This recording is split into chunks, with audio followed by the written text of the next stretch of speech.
வணக்கங்க. Welcome it channel. நான் உங்க ஆப்டோமெட்ரிஸ்ட் மஞ்சு ஃப்ரம் ஈகல்யூஷன் ஆப்டிக்கல், சென்னை கோவர்.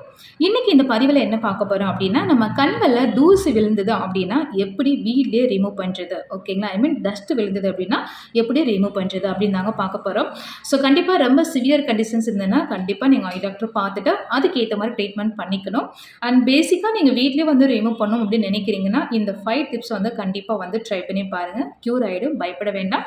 அண்ட் மெயினாக குழந்தைகள் வந்து பார்த்தோம்னா கண்களை ரொம்பவே வந்து தேய்க்க ஆரம்பிப்பாங்க. ஸோ இந்த கண்களை தேய்க்கக்கூடாதுன்றதுக்கான முக்கியமான ரீசன் நான் வீடியோ லாஸ்ட்டில் சொல்கிறேன். தயவு செய்து வீடியோ ஸ்கிப் பண்ணாமல் பாருங்கள். ஃபர்ஸ்ட் வந்து டஸ்ட்டை எப்படி ரிமூவ் பண்ணுற டிப்ஸை தெரிஞ்சுக்கோங்க. அதுக்கப்புறம் என்னென்ன விஷயங்கள் மெயினாக நீங்கள் டஸ்ட்டு ரிமூவ் பண்ணும்போது பண்ணக்கூடாது அப்படின்றதையும் கண்டிப்பாக ஷேர் பண்ணுறேன். அண்ட் முக்கியமாக டஸ்ட்டு அப்படின்றது நிறைய நேரங்களில் நிறைய காரணங்களால படலாங்க. அண்ட் இன்னொன்று, நம்மளுக்கு வந்து டஸ்ட்டு தூசி மட்டும் கிடையாது. தூசி இல்லாமல் சின்ன சின்ன பூச்சிகள் அல்லது காரம், பெப்பர், மிளகாய் இந்த மாதிரி வந்து கண்ணில் படும் பொழுதும் கண்கள் ரொம்பவே உறுத்த ஆரம்பிக்கும். கண் எரிச்சல், தண்ணி வடிகிறது, இந்த மாதிரி பிரச்சனைகள் இருக்கும். ஓகே, அதுக்கெல்லாம் என்னன்றதையும் கண்டிப்பாக பார்க்கலாம். இப்போ ஃபர்ஸ்ட் நம்ம கண்களில் வந்து டஸ்ட் விழுந்ததுன்னா என்ன பண்ணணும் அப்படின்றது தெரிஞ்சுக்கோங்க. ஃபர்ஸ்ட் வந்து நீங்கள் ஹேண்ட் வாஷ் கட்டாயமாக பண்ணணும். ஃபர்ஸ்ட் எடுத்துன்னு நல்லா ஒரு பியூராக ஒரு சோப்பு வச்சுட்டு நல்லா ஹேண்ட் வாஷ் வந்து பண்ணிக்கோங்க. பண்ணிவிட்டு அதுக்கப்புறம் தான் உங்கள் கண்ணவே நீங்கள் டச் பண்ண போகணும். ஓகேங்களா? ஏன்னு நீங்கள் டஸ்ட் இருக்கான்னு பார்க்கனாலும் சரி, இல்லை ஏதாவது நீங்கள் இன்ஸ்டண்ட்டாக ஒரு ட்ரீட்மெண்ட் பண்ண போகிறீங்க அப்படின்னாலும் கட்டாயமாக ஹேண்ட் வாஷ் பண்ணிவிட்டு தாங்க டச் பண்ணணும். அண்ட் செகண்ட் விஷயம் என்ன அப்படின்னா, உங்கள் கண்களில் டஸ்ட் இருக்குதுன்னு தெரிஞ்சிச்சுன்னா நீங்கள் எடுத்தோன்னே கண்களை கட்டாயமாக தேய்க்கக்கூடாது. அப்போ என்ன பண்ணணும் அப்படின்னு பார்த்தீங்கன்னா, கண்களை வந்து நீங்கள் என்ன பண்ணுங்கள், இப்படி லைட்டாக வந்து பிளிங்க் பண்ணுங்கள். ரொம்ப போட்டு தேய்க்கணும், பிளிங்க் பண்ணணும் அவசியம் இல்லை. இப்படி லைட்டாக நீங்கள் பிளிங்க் பண்ணீங்க அப்படின்னாலே ஆட்டோமேட்டிக்காக அந்த ஐ லிட் இருக்குது பார்த்தீங்களா, அந்த லிட்டு வந்து ஒரு எப்படி ஒரு டோர் மாதிரி தாங்க. இப்படி ஓப்பன் பண்ணி இப்படி க்ளோஸ் பண்ணும்போது இங்கே இடையில டஸ்ட் இருந்ததுன்னா அதுவே வந்து வெளியில் ரிமூவ் பண்ணி கொண்டு வந்துடும். ஸோ அதனால் ஃபர்ஸ்ட் வந்து நீங்கள் லைட்டாக அப்படி வந்து பிளிங்க் பண்ணி பாருங்கள், ஆட்டோமேட்டிக் வெளியில் வரும். இன்கேஸ் உங்களுக்கு அதே மாரி வரல அப்படின்னா செகண்ட் விஷயத்தை ஃபாலோ பண்ணுங்கள். செகண்ட் என்னன்னா, நீங்கள் அதே சேம் ஹேண்ட் வாஷ் பண்ணியிருக்கணும். தண்ணி எடுத்துக்கோங்க. ஓகேங்களா? நல்ல ஒரு உள்ளங்கை 2 கையுமே எடுத்துக்கோங்க. இல்லை உங்களுக்கு எந்த கண்ணில் ஃபர்ஸ்ட் பட்டிருக்கோ அந்த கண்ணில் 2 கண்ணிலும் பட்டுருக்குன்னா 2 கை எடுத்துக்கோங்க. இல்லை ஒரு கண்ணில் தான் பட்டிருக்கு அப்படின்னா நல்ல உள்ளங்கையில் இந்த மாதிரி வச்சுக்கோங்க. இந்த ஷேப்பில் வச்சுட்டு உங்களுடைய மவுத் இருக்கு இல்லைங்களா, உள்ள தண்ணி வச்சுக்கணும். ஒரு ஃபீல் வந்து கிரியேட் பண்ணிக்கோங்க. நல்லா வாய் வந்துட்டு இப்படி பண்ணிவிட்டு நீங்கள் இப்படி வச்சு நீங்கள் என்ன பண்ணணும்னா, இந்த நல்லா உள்ளங்கையில் இருக்க தண்ணி வந்து இந்த கண்ணில் வந்து ஃபுல்லாக கவர் பண்ணுற மாதிரி இப்படியே வச்சு நீங்கள் என்ன பண்ணணும், பிளிங்க் பண்ணி விடணும். இந்த மாதிரி பிளிங்க் பண்ணி விட்டீங்க அப்படின்னாலும் ஆட்டோமேட்டிக்காக டஸ்ட் வெளியில் வர்றதுக்கு வாய்ப்புகள் இருக்குது. சரிங்களா? அப்படியே இல்லையா, நீங்கள் லைட்டாக என்ன பண்ணால் கொஞ்சமாக வந்துட்டு கண்களை வந்து ஊதி விடலாம், தப்பு கிடையாது. பட் ஊதி வர பர்சனுடைய மவுத்தை வந்து ஃபுல்லாக எச்சியெல்லாம் வச்சுட்டு நிறைய பேர் நிறைய விஷயங்கள்லாம் பண்ணுவாங்க. அந்த மாதிரிலாம் உள்ள வாயில் கிருமியெல்லாம் வச்சு டக்குன்னு ஊதக்கூடாதுங்க. நல்லா வாய் வச்சு நல்லா கொஞ்சம் வாஷ் பண்ணிவிட்டு, இல்லை கோல்கிட்டு இருந்தால் கூட நல்லா பல்ல விளக்கிட்டு நல்லா வாய் கொப்பளிச்சு ஹாட் வாட்டர் வச்சு கொப்பளிச்ச பிறகு அதுக்கப்புறம் அந்த கண் யாருக்கு வந்து டஸ்ட் விழுந்திருக்கோ அவங்க என்ன பண்ணாங்கன்னா அவங்களோட கண் நல்லா அப்படி ஓப்பன் பண்ணிவிட்டு நல்லா வந்து ரொம்ப ஃபோர்ஸாக ஊதக்கூடாது, மைல்டாக வந்து ஓரளவுக்கு டஸ்ட் வெளியில் வர்ற மாதிரி ஊதி விடலாம், தப்பு கிடையாது. பட் ஊதுறதுக்கு முன்னாடி என்ன பண்ணுறதை நான் உங்களுக்கு சொல்லியிருக்கேன். ஓகேங்களா? இந்த விஷயத்தை நீங்கள் கண்டிப்பாக ட்ரை பண்ணி பாருங்கள். ஓகே. அண்ட் ஃபோர்த் விஷயம் என்ன அப்படின்னு பார்த்தீங்கன்னா, உங்களுக்கு வந்து டஸ்ட்டு எங்கே இருக்குன்னே தெரியல அப்படின்னு நினச்சிங்கன்னா மோஸ்ட்லி வந்து டஸ்ட்டு வந்து இந்த சென்டர் ஏரியாவில் இருக்கும்போது ரொம்ப உறுத்துங்க. அதுவே ரொம்ப கண்ணுக்குள்ளே அந்த ஓரத்தில் இருக்கும்போது அவ்வளோவா உறுத்தல் இருக்காது சில பேருக்கு. அப்படி உங்களுக்கு இன்கேஸ் எங்கே இருக்குன்னே தெரில நீங்கள் நினச்சிங்கன்னா சின்னதாக இந்த மாதிரி மிரர் கட்டாயமாக வாங்கி வச்சுக்கோங்க. அப்படி இல்லையா உங்கள் வீட்டில் ஃபேஸ் பார்க்குற மிரர், சின்ன மிரர் எடுத்துக்கோங்க. ஓகேங்களா? அந்த மிரரில் நீங்கள் நல்லா அப்படி கண்ணை ஓப்பன் பண்ணிவிட்டு, இல்லை சில பேர் வந்து இந்த லிட்டை வந்து ஓப்பன் பண்ணுறவரே இருப்பாங்க. இன்கேஸ் அந்த மாதிரி ஓப்பன் பண்ண தெரியும்னா ட்ரை பண்ணுங்கள், இல்லைன்னா ரொம்ப ரிஸ்க் எடுக்க வேண்டாம்.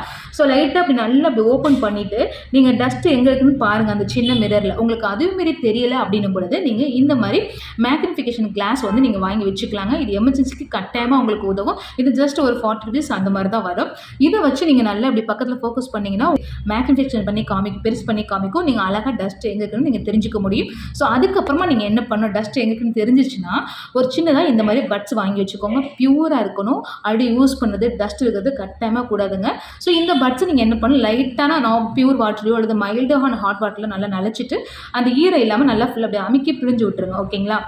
அந்த மாதிரி பண்ண பிறகு நீங்கள் என்ன பண்ணணும்னா நல்லா லிட் அப்படி ஓப்பன் பண்ணிக்கோங்க. பண்ணிவிட்டு இந்த பட்ஸ் இருக்கு இல்லைங்களா, இதை வச்சு இப்படி லைட்டாக இப்படி ரொட்டேட் பண்ணி இப்படி எடுத்துகிட்டு வந்தீங்கன்னா அழகாக வரும். இல்லைனா நீங்கள் இன்னொரு விஷயம் என்னென்னா, இந்த இடத்துல டஸ்ட் இருக்கும் பொழுது இப்படி இந்த வாக்கில் ரொட்டேட் பண்ணுங்கள். ஏன் அப்படின்னா இப்படி ரொட்டேட் பண்ணிங்கன்னா இது வெளியில் வர்றதுக்கு வாய்ப்பு இருக்குது. அதில் இந்த பக்கம் கொண்டு போய் தெரியாமல் உள்ளே தள்ளி விட்டிங்கன்னா இன்னும் உள்ளே போயிறதுக்கு வாய்ப்பு இருக்குது. ஸோ அதனால தான் ஆல்மோஸ்ட் டஸ்ட் இருந்ததுன்னா இந்த சைடு இருந்து நோஸ் பக்கமாக கொண்டு வாங்க. ஓகேங்களா? அந்த மாதிரி இப்படி லைட்டாக அப்படியே ரொட்டேட் பண்ணி கொண்டு வந்தீங்கன்னா அழகாக வந்துடும். ஸோ இந்த விஷயத்தை நீங்கள் ட்ரை பண்ணுங்கள். ஓகே. இல்லை உங்களுக்கு இதுவும் ஒர்க் அவுட் ஆகலை அப்படின்னு நினச்சிங்கன்னா நீங்கள் என்ன பண்ணணும் அப்படின்னா உங்களுடைய கண்களை இப்படி, ஓகேங்களா, அந்த 2 கையும் வச்சு நல்லா இங்கே பாருங்கள், மேல் லிட்டு, இந்த மேல் லிட்டு சொல்லுவோம், இதை இப்படி நல்லா அப்படி கீழே கொஞ்சம் இப்படி இழுத்து விட்டுட்டு நீங்கள் என்ன பண்ணணும், உள்ளே வந்து கண்ணை அப்படி லைட்டாக கொஞ்சம் ஃப்ரீயாக விட்டுக்கோங்க. ரொம்ப டைட் பண்ணக்கூடாதுங்க. கொஞ்சம் ரொம்ப உறுத்துற மாதிரி இருக்கும். ஸோ ஓரளவுக்கு அப்படி க்ளோஸ் பண்ணிட்டு நீங்கள் வந்து இப்படி ஐபால் வந்து ரொட்டேட் பண்ணி பாருங்கள். ஓகேங்களா? அப்படி பிளிங்க் பண்ணி பாருங்கள். ரொட்டேட் பண்ணி பார்க்கும்போது ஆட்டோமேட்டிக்காக உங்களுக்கு வந்து டஸ்ட் எங்கே இருக்குன்னு தெரிஞ்சிடும். அதுக்கப்புறம் நீங்கள் என்னென்னா டஸ்ட்டும் ஆட்டோமேட்டிக்காக சில நேரம் வெளியில் வரதுக்கு கீழே வந்துருப்பாரு வாய்ப்பு இருக்குது. அப்படி இன்கேஸ் கீழே வந்துருச்சு அப்படின்னா அதே சேம் நீங்கள் என்ன பண்ணலாம், அந்த டஸ்ட்டை வச்சு நீங்கள் என்ன பண்ணலாம், அப்படியே அழகாக வந்து வெளியில் வந்து ரிமூவ் பண்ணி எடுத்துட்டு நீங்கள் கண்டிப்பாக வந்து ஃபாலோ பண்ணுங்கள். ஓகேங்களா? இல்லை உங்களுக்கு இன்னொரு விஷயம் என்ன அப்படின்னா, நீங்கள் என்ன பண்ணலாம், உங்களுக்கு எங்கே டஸ்ட் இருக்குன்னு தெரியுதோ அங்கே வந்து நீங்கள் லைட்டாக டச் பண்ணி பார்த்துடுங்க. பார்த்துட்டு இப்போ இங்கே இன்கேஸ் டஸ்ட் இருந்துன்னு வச்சுக்கோங்களேன், இந்த இடத்துல இருக்கிற மாதிரி ஒரு ஃபீல் கொடுக்குது அப்படின்னா நீங்கள் என்ன பண்ணணும்னா, இப்படி ரொட்டேட் பண்ணிட்டு இங்கே இருக்கிற மாதிரி ஃபீல் ஆகுதுன்னா நீங்கள் இந்த பக்கமாக பார்க்கணும். எந்த சைடு டஸ்ட் இருக்கோ அது ஆப்போசிட் டைரக்ஷன் பாருங்கள். அப்படி ஓப்பன் பண்ணிட்டு இப்போ இந்த சைடு பார்த்தீங்கன்னா உங்களுக்கு இந்த கார்னியால ஸ்க்ளீராலையோ இல்லை கார்னியாலோ டஸ்ட் இருக்கான்னு நீங்கள் ஈஸியாக வந்து ஐடென்டிஃபை பண்ண முடியும். ஸோ அதுக்கப்புறம் பார்த்துட்டு நீங்கள் என்ன பண்ணலான்னா, அந்த பட்ஸை வச்சு மற்ற எதுவுமே யூஸ் பண்ணாதீங்க. மோஸ்ட்லி பட்ஸை வச்சு நீங்கள் க்ளீன் பண்ணுங்கள். ஏன்னா இது ஒன்று தான் நல்லா உங்களுக்கு பியூராக இருக்கும். ஸோ இதை வச்சு நீங்கள் என்ன பண்ணலாம், அழகாக வந்து அப்படியே ரிமூவ் பண்ணிடலாம். ஓகேங்களா? ஸோ இந்த மாதிரி நீங்கள் கண்டிப்பாக ட்ரை பண்ணுங்கள். ஆட்டோமேட்டிக்காக க்யூர் ஆகிடும். இல்லை உங்களுக்கு சில பேருக்கு வந்து டஸ்ட்டு ரிமூவ் பண்ணாலும் கண் வந்து லைட்டாக வந்து ரெட்னஸ் இருக்க மாதிரி இருக்குங்க. ஸோ அப்போ நீங்கள் என்ன பண்ணுங்கள், நார்மலாக வாட்டர் வச்சுட்டு வாஷ் பண்ணிவிட்டு உங்களுக்கு வந்து ஒரு ஐ ட்ராப்ஸ் சொல்கிறேன், அதை வாங்கி யூஸ் பண்ணலாம். கூலிங் ஐ ட்ராப்ஸ் தான், ரிஃப்ரெஷ் டியர்ஸ் அல்லது ஹைகூல் அப்படின்ற ஐ ட்ராப்ஸ் இருக்கும். நீங்கள் அதை வாங்கி கூட யூஸ் பண்ணலாங்க. அப்படி பண்ணும்போது ஆட்டோமேட்டிக்காக சின்ன சின்ன டஸ்ட்டு உள்ளே இருந்தால் கூட அது வந்து நல்லா அழகாக ரிமூவ் ஆகி வந்துடும். சரிங்களா? ஸோ இந்த விஷயத்தை நீங்கள் கண்டிப்பாக ஃபாலோ பண்ணி பாருங்கள். அண்ட் ஃபைனலாக நான் உங்களுக்கு சொன்னேன் இல்லைங்களா, இன்கேஸ் வந்து காரங்கள் பட்டது, மிளகாத்தூள், பெப்பர் தூள் பட்டுச்சுன்னா என்ன பண்ணோம் அப்படின்னா, நீங்கள் நார்மலாக பியூர் வாட்டர் வச்சும் பண்ணலாம். பட் அந்த நேரம் நீங்கள் பண்ணும் பொழுது காட்டை இன்னும் அதிகம் கொடுக்கும். ஸோ அதுக்கு நீங்கள் என்ன பண்ணலாம்னா, எக்ஸாம்பிள் வந்துட்டு பால் இருக்கு இல்லைங்களா, மில்க்கு, அதை வச்சு கூட நீங்கள் நல்லா ஃபர்ஸ்ட்டு ஹேண்ட் வாஷ் பண்ணிக்கோங்க. உங்கள் கையில் கண்டிப்பாக காரம் இருந்தாலும் திருப்பி இன்னும் எக்ஸஸாக அதிகமாக வந்துட்டு உங்களுக்கு கண் எரிய ஆரம்பிக்கும்.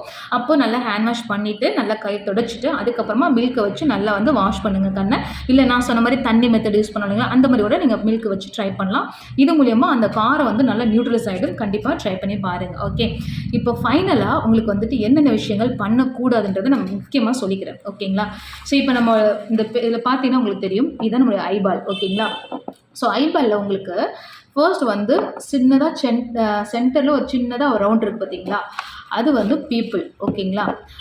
இதுக்கு மேலே இருக்கிறது வந்து பார்த்தீங்கன்னா இந்த பெருசாக இருக்குது இல்லைங்களா, இது வந்து ஸ்க்ளீரான்னு சொல்லுவோம். சென்டரில் கருப்பாக இருக்கிறது கார்னியா, அதுக்குள்ளே தான் பீப்புள் சின்னதாக இருக்கும். ஒரு 2 or 4 mm உங்களுக்கு இருக்கும். சரிங்களா?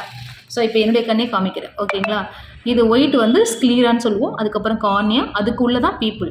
அந்த பீப்புளுடைய வேலைகள் என்ன அப்படின்னு பார்த்தீங்கன்னா, நம்ம லைட்டு கண்ணுக்கு தேவையான லைட்டை வந்து உள்ளே வந்து அலோவ் பண்ணுறதா அதோடைய வேலையே. இப்போ சில நேரம் வந்து நம்ம கண்களில் வந்து லைட் அடிக்கும்போது என்ன ஆகும்னா, டக்குன்னு வந்து அந்த பீப்புள் வந்து நார்மல் எம்எம்மோட கம்மியாகும். ஏன் கம்மியாகும் அதோடைய சைஸ் அப்படின்னு பார்த்தோன்னா, அப்போ தான் நம்ம லைட்டு வந்து அடிக்கும் பொழுது அளவுக்கு அதிகமான லைட்டை வந்து உள்ளே அலோவ் பண்ணாமல் கண்ணுக்கு தேவையான லைட்டை மட்டும் உள்ளே அலோவ் பண்ணுறதுனால தான் அலோவ் பண்ணணும். அதனால தான் மெயினாக வந்து அதில் பாதைகள் இப்போ எப்படின்னு வச்சுக்கோங்களேன், அது வந்து ஷார்ட் ஆகும்போது மட்டும்தான் நம்ம கண்ணுக்கு தேவையான லைட் வந்து உள்ள த்ரோ ஆகும். ஸோ அதனால தான் மெயினாக வந்து லைட் அடிக்கும்போது பீப்புள் வந்து சுருங்கும். அதுவே வந்து பார்த்தோன்னா இருட்டுக்குள்ள அப்படின்னா கண்ணு வந்து பீப்புள் வந்து நல்லா விரிவடையும். சரிங்களா? கிட்டத்தட்ட வந்து பார்த்தோன்னா ஒரு 8 mm விரிவடைக்கு வாய்ப்புகள் இருக்குது. ஏன் விரியும் அப்படின்னு பார்த்தோன்னா, நமக்கு வந்து அங்கே வந்து வெளிச்சம் கம்மியாக இருக்குது. அப்போ நமக்கு இன்னும் அதிகமாக தேவைன்னும் போது அதோட பாதைக்கு விரிவடையணும். அப்போ தானே உள்ள இன்னும் எக்ஸஸ் லைட்டு போகும் இல்லைங்களா? ஸோ அதனால என்ன ஆகுனா கண்ணு வந்து நல்லா விரிஞ்சு கொடுக்கும், பீப்புள் வந்து விரிஞ்சு கொடுக்கும். ஸோ இதுதான் மெயின் விஷயம். ஸோ இது ஏன் நான் சொல்கிறேன் அப்படின்னா, அது முக்கியமான பார்ட் அப்படின்றத சொல்ல வரேன். ஓகேங்களா? அந்த கார்னியாவும் சரி, அந்த உள்ள கார்னியாக்குள்ள இருக்கக்கூடிய பீப்புளும் ரொம்ப ரொம்ப இம்பார்ட்டண்டான ஒரு பார்ட்டுங்க. அதில் வந்து டஸ்ட் விழுந்துன்னா ஆக்சுவலி கார்னியாவில் வந்து மொத்தமாக ஒரு இம்பார்ட்டண்டான ஒரு 5 லேயர்ஸ் இருக்குங்க. ஃபர்ஸ்ட் வந்து எபித்திலியம், லாஸ்ட் வந்து எண்டோத்திலியம். எபித்திலியத்தில் ஏற்படக்கூடிய பிரச்சனைகள் வந்து பிரச்சனையில் பயப்பட வேண்டாம். பட் ஒரு 1 or 2 வீக்ஸில் சரியாயிடும். ஆனால் நீங்கள் அதுவே ரொம்ப கார்னியோடைய ஃபைனல் லேயருக்கு நீங்கள் போய் ரொம்ப டேமேஜ் ஆயிடுச்சுன்னு வச்சுக்கோங்களேன், அது வந்து கண்களில் விஷன் பிளர் ஆகும், எடிமா வர்றதுக்கு வாய்ப்பு இருக்குது, பிளைனஸ் வர்றதுக்கு வாய்ப்பு இருக்குது. ஸோ இந்த மாதிரி நிறைய காரணங்கள் இருக்குது. ஸோ அதனால் முடிஞ்ச வரையும் ரொம்ப சிவியராக வந்து நீங்கள் கார்னியாவில் போய் படுற அளவுக்கு பார்த்துக்காதீங்க. அதனால தான் தேய்க்கக்கூடாது. தேய்க்கும் போது ஸ்கார் ஏற்படும். அந்த ஸ்கார் வந்து ஆறிடும். பட் அந்த ஸ்கார் அப்படின்னு படும்பொழுது பார்த்தோன்னா உங்களுக்கு கார்னியா வந்து ஒரு டிரான்ஸ்பரண்ட் ஸ்ட்ரக்சருங்க. ஸோ அந்த காயம் ஆற என்னென்னா அந்த டிரான்ஸ்பரண்ட் வந்து போயிட்டு அங்கே வந்து பிளர், அதாவது அடைப்பு வந்து ஏற்படும். ஓகேங்களா? ஸோ அப்படின்னும் போது உங்களுக்கு என்ன ஆகும், விஷன் வந்து கம்மியாகும். ஸோ அதனால தான் உங்களுக்கு நான் மெயினாக சொல்ல வரேன். சரிங்களா? அண்ட் வந்து பார்த்தீங்க அப்படின்னா இந்த ஒயிட் பார்ட் கிளியரான்னு சொல்லுவோம். இது வந்து பட்டதுன்னா, டஸ்ட் பட்டதுன்னா அதோடைய லேயர் வந்து திருப்பி ஏதாவது டேமேஜ் ஆனால் கூட வளர்ந்துடும், ஈஸியாக வளர்கிறதுக்கு வாய்ப்பு இருக்குது. ஸோ அதனால தான் வந்து உங்களுக்கு ஆக்சுவலி எதுலையுமே ரொம்ப வந்து உள்ளே டீப்பாக வந்து போகக்கூடாது. பட் இருந்தாலும் இந்த ஸ்க்ளீராவோட கார்னியான்னு பீப்புள்ன்றது ரொம்ப ரொம்ப இம்பார்ட்டண்டான ஒரு பார்ட். ஸோ அதில் வந்து டேமேஜ் ஆகாமல் கண்டிப்பாக பார்த்துக்கோங்க. அண்ட் டிரைவிங் பண்ணும்போது சரி, இல்லை ஏதாவது டஸ்ட் நீங்கள் க்ளீன் பண்ணுறீங்க, ஏதாவது ஒர்க் பண்ணுறீங்க, மெட்டல் ஒர்க்கு, நிறைய பேர் இந்த வெல்டிங் பண்ணுறவங்களாம் பார்த்தீங்கன்னா சன்கிளாஸஸ் வந்து கட்டாயமாக வியர் பண்ணுங்கள், அல்லது சேஃப்டி கிளாஸஸ் கண்டிப்பாக வியர் பண்ணுங்கள். ஆல்மோஸ்ட் நீங்கள் உங்களுக்கு டஸ்ட்டு படுற மாதிரி இருக்குது, இல்லை யூவிக்கு நீங்கள் டஸ்ட்டுக்கு மட்டும் கிடையாதுங்க, யூவி லைட்லேருந்து நம்ம கண்ணை பாதுகாக்கணும்னா கூட நீங்கள் தாராளமாகவும் அதுவும் போட்டுக்கலாம். சரிங்களா? ஸோ டஸ்ட்டுக்கு மட்டும் நினைக்காதீங்க, யூவிக்கு சேர்த்து போகிற மாதிரி கண்டிப்பான சேஃப்டி கிளாஸஸ் யூஸ் பண்ணிக்கோங்க. ஓகேங்களா? ஸோ உங்களுக்கு இந்த பதிவு ரொம்பவே யூஸ் பண்ணுறதுக்கு நினைக்கிறேன். வீடியோ பிடிச்சிருந்தா மறக்காமல் நம்ம சேனலை சப்ஸ்கிரைப் பண்ணிக்கோங்க அண்ட் லைக் பண்ணுங்கள் அண்ட் தொடர்ந்து ஃபாலோ பண்ணிக்கோங்க. உங்களுக்கு எது டவுட் இருந்தாலும் கண்டிப்பாக கமெண்ட்ஸில் கமெண்ட் பண்ணுங்கள். அண்ட் தேங்க்யூ ஃபார் வாட்சிங்.